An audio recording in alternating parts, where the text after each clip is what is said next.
आज परम पिता परमात्मा बंदी छोड़ कबीर साहब तथा उन्हीं के अवतार सतपुरुष कबीर साहब, सतपुरुष के अवतार बंदी छोड़ कबीर साहब वह गरीबदास महाराज की एक विशेष कृपा हमारे ऊपर हुई है कि हम आज सत्संग रूपी गंगा में अपने अंतःकरण को साफ करने के लिए, आत्मा कल्याण के लिए कुछ समय इस संसारी कार्य से निकाल करके आज सतगुरु की शरण में, सतगुरु के चरणों में आए हैं।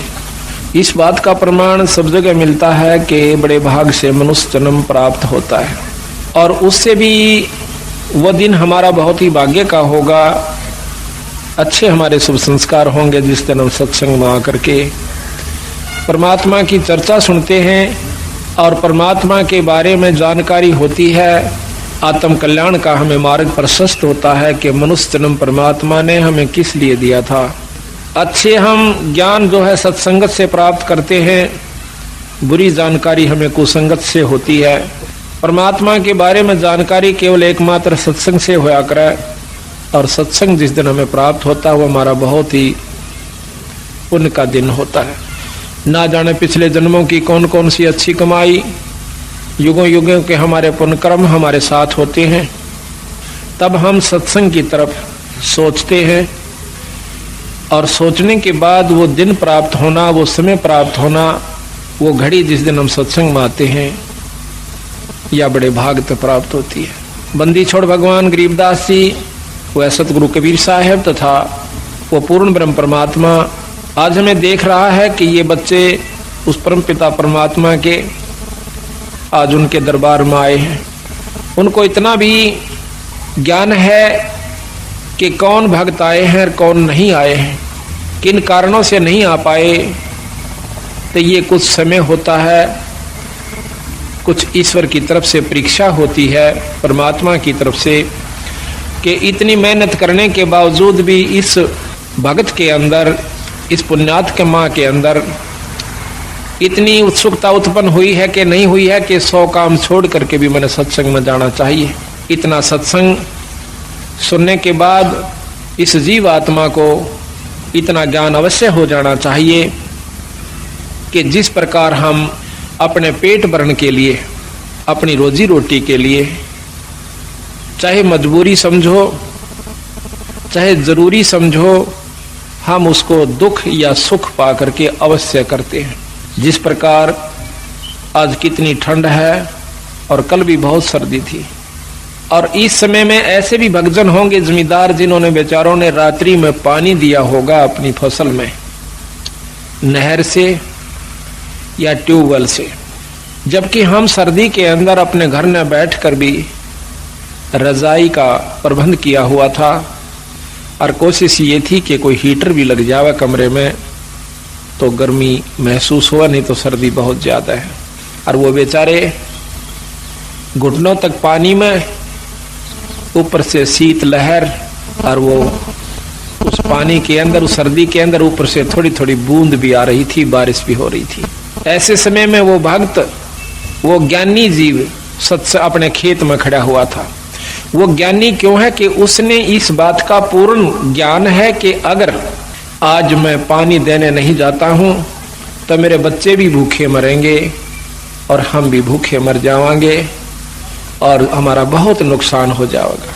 ठीक इसी प्रकार सत्संग सुन लेने के बाद हमारे अंतःकरण में यह बात अवश्य घर कर जानी चाहिए, इतना पक्का विश्वास हो जाना चाहिए कि यदि हम सत्संग में आज नहीं जाते हैं, ये कोई रोज रोज नहीं होया करते, साल भर में मुश्किल से हमें कोई ऐसा समागम जिसमें परमात्मा की वाणी को विस्तृत जानकारी दी जाती है, खोल कर सुनाया जाता है। उस जमींदार की तरिया इतना दृढ़ निश्चय जिसको अजर विश्वास कहते हैं, एक तो होता है निश्चय, एक होता है विश्वास और तीसरा गरीबदास जी महाराज कहते हैं जरना होता है। जिसको जरना हो गया वो बेचारे आज सैकड़ों किलोमीटर से चलकर इसी सर्दी में अपने बच्चों समेत आज सच्चे दरबार में उस परमात्मा की रजा का लाभ उठा रहे हैं।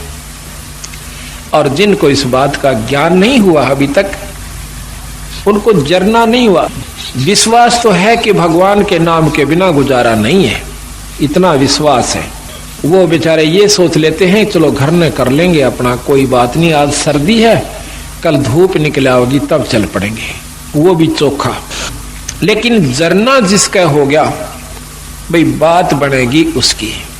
कहते हैं कि जयदेव मुख से ना कही हुई तीन लोक में गाज, और जरना ऊपर होते हैं ये सकल संपूर्ण काज। जब जरना हो जाएगा, जब विश्वास हो जाएगा, तब हमारे कार्य पूर्ण रूप से सिद्ध होंगे।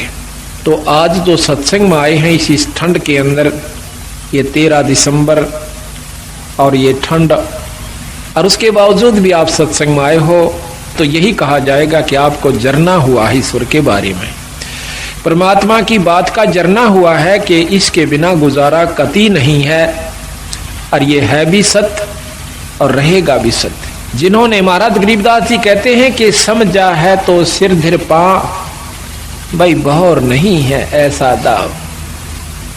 समझा है, ये बात आपके ज्ञान में आई है, आपके चित्त में ये बात समाई है कि नाम बिना गुजारा नहीं है, सत्संग बिना जीव का कल्याण नहीं है, तो फिर काहे की इंतजार करते हो?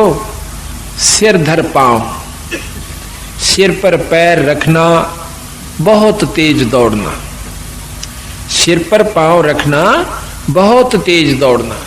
तो सतगुरु महाराज कहते हैं समझा है तो सिर धर पांव और बहौर नहीं है ऐसा दाव। ना तो ये मनुष्य शरीर बार बार मिलेगा, और मनुष्य शरीर कहीं मिल भी गया किसी युग में हजारों वर्ष लाखों वर्ष लख 84 भोगने के बावजूद, और वो हो गया ऐसे स्थान पर जहां पर परमात्मा की चर्चा का होना भी मुश्किल है, तो उस मनुष्य जन्म से भी आपको कोई लाभ नहीं होगा।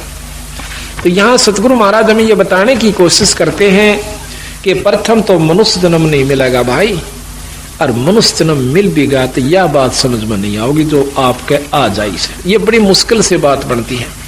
पता नहीं कितने सत्संग सुनने से इस बात का अंतःकरण में कुछ थोड़ा सा विवेक बने से कि भगवान के नाम के बिना भाई को नहीं गुजारा, क्योंकि सभी संत प्रमाण देते हैं और बार बार हमें बताने की कोशिश करते हैं कि नाम के बिना जीव का गुजारा नहीं भाई, और नाम मिले सत्संग से, और सत्संग से हम विमुक्त तो को नहीं बात बने। तो सत्संग में आइए और ऐसे आइए जैसे सिर धर पांव, सिर पर पांव रख के भागना, बहुत तेज दौड़ना। कबीर साहब कहते हैं कि मानुष जन्म दुर्लभ है, या देहे न बारंबार, और तरवर से फल झड़ पड़ा, यू फेर ना लागे डार। एक बार एक फल या पत्ता कहिए वृक्ष से एक बार झड़ जाता है, दोबारा उस पर नहीं लगेगा। ठीक इसी प्रकार संतों ने इस मनुष्य जन्म को बताया है, एक बार आपके हाथ से छूट गया कोई फेर नहीं मिलेगा। इससे पहले पहले आप आने से बहुत कुछ लाभ उठाना है, वो आप कीजिए। तो इसकी जानकारी कहाँ से होती है? सत्संग से होती है।